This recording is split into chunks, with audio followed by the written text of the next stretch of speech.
Moving on, the United Nations General Assembly Leaders Meeting opening in New York this week, and over 100 world leaders in attendance, with many more participating remotely.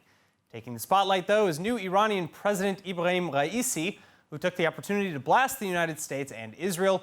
Raisi claiming again that Iran has no ambitions for nuclear weapons, that Washington is mistaken to believe that Tehran would crumble under sanctions, and that in general, the alleged era of American hegemony was over. و هر گونه نقض حقوق ملت‌ها بیش از همه چیز صلح و امنیت جهانی را به مخاطره می‌افکند. خانم‌ها و آقایان، در سال گذشته دو تصویر تاریخ ساز شد. 6 ژانویه که به کنگره آمریکا مورد هجوم مردم آمریکا قرار گرفت و در آگوست که مردم افغان از هواپیمای آمریکایی به پایین پرتاب شدند. از کاپیتال تا کابل یک پیام به جهان مخابره می شود و آن نظام سلطه امریکا بی اعتبار است، چه در داخل و چه در خارج. United States President Biden, on the other hand, playing off the withdrawal from Afghanistan as a success, while repeating commitments to end Trump's America First policy in favor of a new era of, quote, relentless diplomacy. But joining with the details is former Israeli ambassador to the United States, Danny Ayalon. Ambassador, it is a pleasure to have you back with us. Now, let's start with President Raisi's accusations that after the Capitol building invasion on January 6th and Afghanistan withdrawal, the U.S. has lost all credibility. Biden, in the meantime, of course, denying connection to the Capitol invasion and hailing the Afghanistan pullout as a success. How do you react?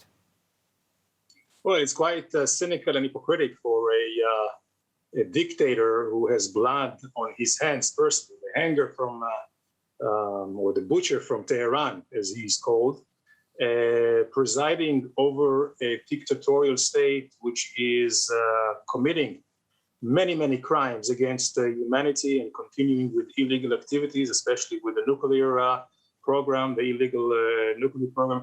For him to take on the United States, it's quite presumptuous, but it seems like on the one hand, there is some merit to the fact that with Afghanistan and with other, I would say, lapses in American foreign policy, we see that its deterrence and reputation is being tarnished and is used like third-rate dictators like Raisi to go against it.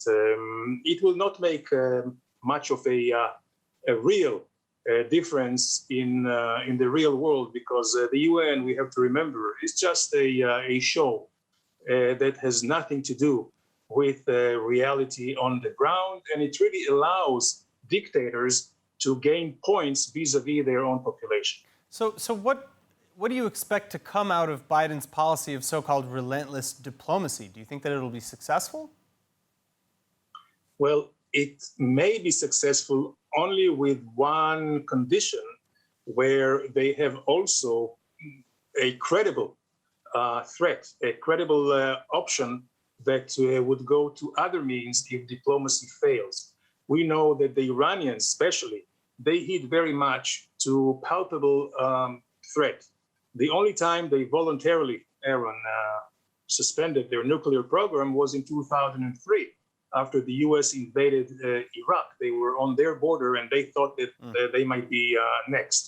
So without a real option, a military option, that may be veiled, the intention could be veiled, through diplomatic words. But if the Iranians understand that in no way the United States is willing to go to other options, then nothing will happen. Quite the contrary, Iran will gain the upper hand, as it's been doing so in the Vienna talks, right? Which, of course, was suspended by Iran. It seems like Iran now has all the keys, holding all the cards.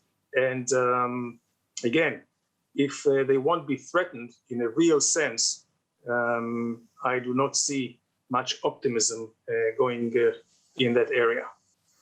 All right, now I want to move on a little bit to American-Israel relations, because Biden, again, during his speech, he was promising to support Israel while pressuring for a two-state solution. And the United States administration has been consistent in claiming widespread support for Israel in general.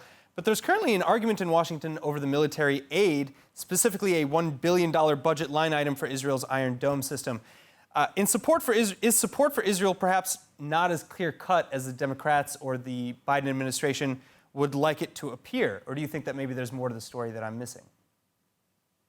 Well, I think if we drill down, we have to be more precise about it, Aaron, because it's not the Democratic Party that is against Israel. Of course. This is only a very specific element, and we can pinpoint it to about 4 or 5 members of Congress, headed by, the squad, the so-called Omar, squad, yeah. And the squad. And then they have maybe 1 or 2 more, Presley from Boston and others. But they are a very, very small group, but very vociferous. And unfortunately, what we see is that they have the capability to, in a way, threaten the silent majority of Democrats. And we do not see a counterweight by the Democrats that most of them continue to support Israel. Now, we have to be honest. Certainly, during the Obama years, we have had some falling out with the Democrats. But on top of that, there is this polarization between Democrats and the Republicans in America, which has nothing to do with us. And unfortunately, Israel has been caught, especially now, in this crossfire, of course, political crossfire between the Democrats and the Republicans. You see, Aaron, the squad, as we call them, they do not have the power, the political power, or the enough hands to derail any pro-Israeli resolution or vote in Congress. But again, why the Democrats did not want to include the special addition, assistance of $1 billion, or rather chose to remove it. Why did they remove it? Because the Republicans were going to join force with those squads just in order to embarrass the Democrats and the administration.